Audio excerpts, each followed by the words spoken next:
Imagina a cena. Porta do pronto-socorro, 3 da manhã. Chega um paciente se queixando da pior dor de cabeça da vida. Nesse exato momento, um relógio invisível começa a correr na sua cabeça. Seu cérebro precisa rodar um algoritmo muito rápido para separar uma enxaqueca forte de uma catástrofe neurológica iminente. Hoje, a gente vai montar esse algoritmo juntos. Vamos mergulhar fundo no universo das cefaleias. A gente está se baseando num resumo estratégico, sabe? Feito para quem está na reta final da preparação para as provas de residência. Então a missão é essa: ser didático, mas sem abrir mão da precisão técnica, e transformar essa montanha de informação num raciocínio clínico que flui. Exatamente. E esse algoritmo mental tem um ponto de partida muito claro, uma primeira pergunta que define todo o resto. Essa dor de cabeça é a doença em si ou ela é apenas a fumaça de um incêndio maior?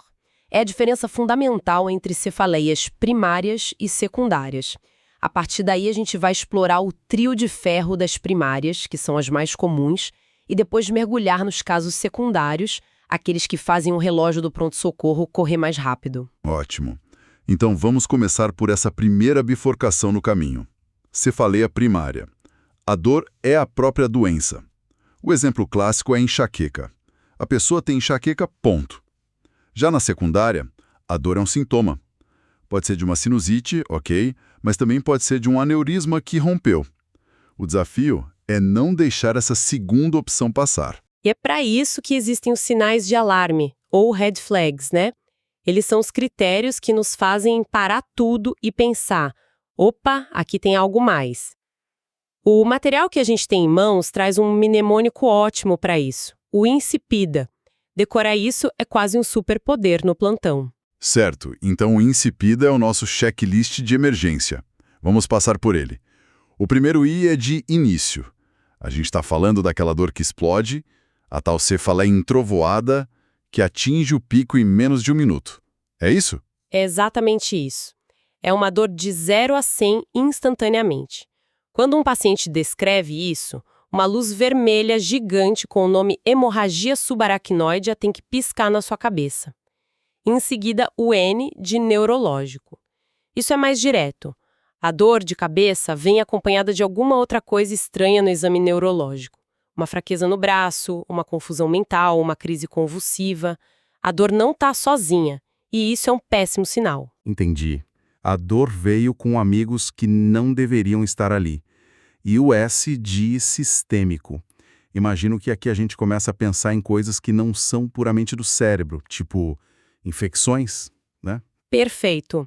O S é quando o corpo todo parece estar reagindo. Febre, rigidez de nuca que impede de encostar o queixo no peito, manchas vermelhas na pele, tudo isso grita meningite ou outra infecção grave. O segundo I é de idade. Uma dor de cabeça completamente nova que começa depois dos 50 anos nunca é normal. Temos que pensar em causas como arterite temporal, que é uma inflamação dos vasos da cabeça. Ok, então a idade acende um alerta específico. Vamos para o P de papiledema. A gente está falando daquele inchaço do nervo óptico lá no fundo do olho, certo? Na prática, o que isso grita pra gente? Grita que a pressão dentro do crânio está perigosamente alta. É como se o cérebro estivesse sendo espremido, sabe? E o nervo óptico é a nossa janela para ver isso acontecer em tempo real. É um sinal de alarme com sirene e luzes piscando. Depois vem o terceiro I, de inédita. É aquela história clássica do paciente que fala: doutora, eu tenho dor de cabeça a vida inteira, mas essa é diferente. Ou a famosa pior dor da minha vida. A gente precisa acreditar nisso. Com certeza. A intuição do paciente sobre o próprio corpo é uma ferramenta diagnóstica poderosa. E para fechar o mnemônico? Faltam o D e o A. D de despertar. Uma dor forte o suficiente para acordar a pessoa no meio da noite. Cefaleias primárias geralmente não fazem isso. E por último, A de anticoagulantes. Pacientes que usam esses remédios para afinar o sangue têm um risco muito maior de sangramentos cerebrais, mesmo com traumas pequenos. Então, uma dor de cabeça nesse contexto é uma emergência até que se prove o contrário. Fechou. Com o insípida na cabeça, a gente já tem um filtro de segurança muito bom. Se nenhum desses alarmes tocar, a probabilidade de estarmos diante de uma cefaleia primária é altíssima. Então vamos entrar nesse mundo começando pelo trio de ferro das provas: enxaqueca, tensional e insalvas. Começando pela estrela do rock das cefaleias, a enxaqueca ou migrânia.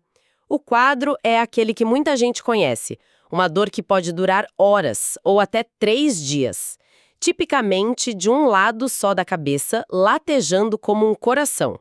A intensidade vai de moderada a forte e o detalhe que mata o diagnóstico: piora com qualquer esforço físico. Subir um lance de escada se torna uma tortura. E a pessoa quer se trancar num quarto escuro e silencioso, né? Por causa da fotofobia e da fonofobia. A sensibilidade à luz e ao som. Sem falar nas náuseas e vômitos que frequentemente acompanham a crise. Mas e a tal da aura? Isso ainda confunde muita gente. A aura é um fenômeno neurológico fascinante. Acontece em mais ou menos 1/4 das pessoas com enxaqueca. É um aviso de que a dor está chegando. Geralmente dura de 5 a 60 minutos. E é mais comum ser visual. A pessoa começa a ver pontos brilhantes, que a gente chama de fosfenas, ou linhas em zigue-zague, os espectros de fortificação. É o cérebro dando um sinal antes da tempestade de dor começar. Entendi. E no tratamento, o material aponta 2 frentes: apagar o incêndio da crise e evitar que o próximo incêndio comece. Na crise, para os casos mais intensos, a gente tem os triptanos. O que eles têm de tão especial? Os triptanos foram uma verdadeira revolução. Antes deles, a gente tratava a dor da enxaqueca como uma dor qualquer, com analgésicos comuns. Os triptanos foram os primeiros a mirar no mecanismo específico da crise, na dilatação dos vasos e na inflamação neurogênica que acontecem no cérebro.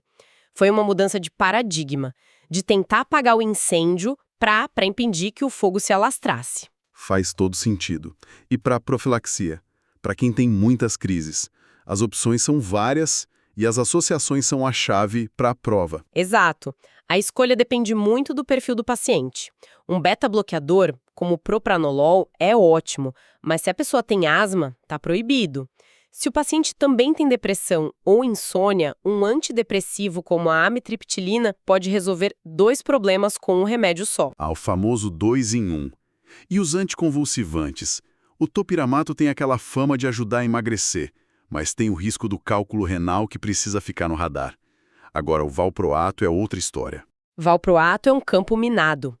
É eficaz, mas é altamente teratogênico. Pode causar malformações graves no feto. Então, para mulheres em idade fértil, é uma droga a ser evitada a todo custo, a não ser em situações muito específicas. Isso é informação que não se pode errar na prova nem na vida. Com certeza. Agora, saindo do drama da enxaqueca, vamos para a prima mais comum e menos barulhenta, a cefaleia do tipo tensão. Essa é o pão com manteiga do consultório, né? Totalmente. É a dor de cabeça mais prevalente na população.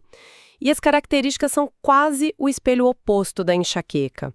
A dor é dos 2 lados da cabeça, parece um capacete ou uma faixa apertando, não é pulsátil, a intensidade é leve a moderada e o principal, a pessoa consegue continuar fazendo suas coisas, não piora com atividade física.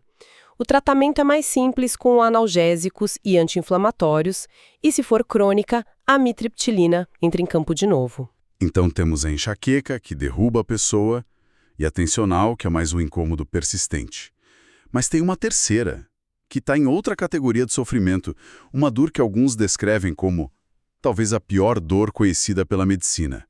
É a cefaleia insalvas, ou cluster headache. E aqui a gente entra num território de dor que é difícil até de descrever. É uma dor excruciante, estritamente de um lado só, na região do olho ou da têmpora. A palavra que os pacientes usam é facada, fogo. A crise em si é curta, de 15 minutos a 3 horas, mas elas vêm em salvas até 8 vezes num único dia. E o comportamento do paciente é o que mais chama a atenção. Enquanto na enxaqueca a pessoa busca o repouso absoluto, na crise de salvas a pessoa fica agitada, inquieta, anda de um lado para o outro. Alguns chegam a bater a cabeça na parede de tanto desespero. É um quadro muito dramático. É assustador de ver. E o que fecha o diagnóstico são os sinais autonômicos, do mesmo lado da dor. O olho fica muito vermelho, lacrimeja, o nariz entope ou escorre. Às vezes pode dar até a síndrome de Horner, com a pálpebra caída e a pupila contraída.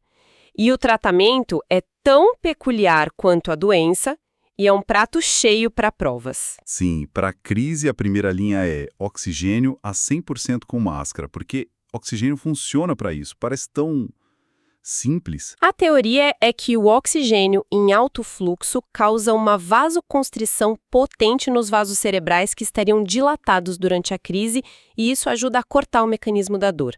Outra opção de resgate é o sumatriptano subcutâneo, que age mais rápido que o oral. E para evitar as salvas, a droga de escolha é o Verapamil. Ok, a gente viu as dores de cabeça que são a doença. Agora vamos para aquelas que são um alarme de outra doença e aqui o relógio corre contra a gente.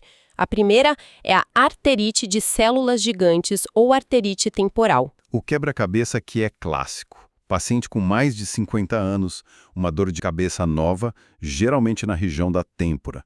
Ao examinar, a gente pode sentir a artéria temporal mais grossa, dura, dolorida. Mas os sintomas associados são as pistas mais quentes, certo? Com certeza. A claudicação mandibular é quase patognomônica. O paciente reclama de dor na mandíbula ao mastigar. Outra pista é a perda de visão transitória, a amaurose fugaz. E muitos têm dores nos ombros quadris, um quadro chamado polimialgia reumática.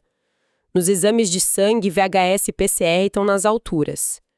O diagnóstico definitivo é com a biópsia da artéria, mas a gente não espera. O tratamento com altas doses de corticoide é imediato, porque o risco de cegueira permanente é real. Uma emergência oftalmológica disfarçada de dor de cabeça. E falando em emergência, temos a hipertensão intracraniana. O desafio aqui é que a primeira foto do crime, a tomografia de crânio, pode vir limpa, né? Como a gente diferencia as duas principais causas, o pseudotumor cerebral e a trombose venosa cerebral? O perfil do paciente ajuda muito.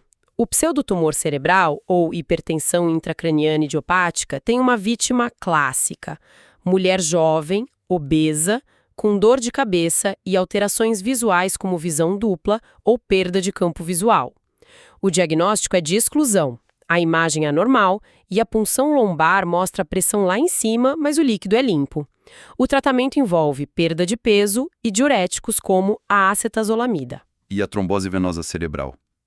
O mecanismo é diferente. É um coágulo numa veia do cérebro. Exato. Aqui os fatores de risco são outros. Uso de anticoncepcionais, tabagismo, gravidez e puerpério. A dor de cabeça pode ser o único sintoma. O diagnóstico precisa de exames que pintem as veias do cérebro, como uma angiotomografia ou angiorressonância. E o tratamento é o oposto do pseudotumor. Aqui a gente precisa anticoagular o paciente para dissolver o trombo. A cefaleia entrovoada, a pior da vida, muitas vezes com rigidez de nuca. A causa mais comum é a ruptura de um aneurisma. A investigação tem um fluxo que não pode ser quebrado. O primeiro passo é sempre a tomografia de crânio sem contraste. Se ela mostrar o sangue, o diagnóstico está feito. O ponto que derruba muita gente na prova e na vida real é o que fazer se a tomografia vier normal, mas a história do paciente for muito suspeita. E a resposta é: TC normal não encerra o caso. O próximo passo é obrigatório, a punção lombar. É isso, né? Exatamente. Se a punção mostrar sangue ou, depois de centrifugado, o líquido ficar amarelado, que a gente chama de xantocromia, o diagnóstico de HSA está confirmado. Pular essa etapa é um erro gravíssimo. Para fechar, o material traz uma pegadinha do mundo da dor facial, que não é bem uma cefaleia, mas vive na mesma vizinhança e adora confundir a gente. A neuralgia trigeminal. Ela é uma grande imitadora, mas a dor é muito característica. Um choque elétrico de curtíssima duração, segundos, mas de uma intensidade brutal. E o mais importante, existem gatilhos. A dor é disparada por estímulos leves no rosto, como mastigar, falar, se barbear ou até uma brisa. Atinge mais a parte do meio e de baixo do rosto. Em gente jovem, pode ser o primeiro sinal de esclerose múltipla. E o tratamento é um clássico de prova. A palavra-chave aqui é carbamazepina. É a droga de primeira linha e geralmente tem um efeito excelente. Sem dúvida. Uau, foi uma verdadeira jornada. Então, só para organizar nosso algoritmo mental para a prova, 1. A porta de entrada é sempre o insípida. Descartar sinais de alarme é a prioridade 0. 2. Se for primária, pense no trio. A enxaqueca pulsátil que incapacita, a tensional em aperto que incomoda e a insalvas unilateral, excruciante e com sinais no olho e nariz. E lembre-se dos tratamentos-chave: triptanos, oxigênio, verapamil. Exato. E 3, se for secundária, pense nos perfis. Idoso com dor ao mastigar, suspeite de arterite. Pior da vida, investigue HCA até o fim. Mulher jovem, obesa, com papeledema, pense em pseudotumor. E não confunda a neuralgia do trigêmeo com sua dor em choque com uma cefaleia comum. Perfeito. Para finalizar, o material traz uma reflexão que me deixou pensando. Ele aponta que a causa mais comum de cefaleia crônica diária, aquela dor de cabeça de quase todo dia, é o uso excessivo de analgésicos. Pois é um paradoxo incrível. A busca incessante e diária pelo alívio de um sintoma pode, com o tempo, se transformar na própria causa da cronificação da doença. A pessoa entra num ciclo vicioso. Tem dor? Toma remédio, o efeito do remédio passa, a dor volta mais forte, a chamada cefaleia de rebote, e ela toma mais remédio. É uma questão que transcende a neurologia e nos faz pensar sobre nossa relação com a dor e a medicalização na sociedade. Um ponto para se ter em mente, tanto para a vida quanto para a prova.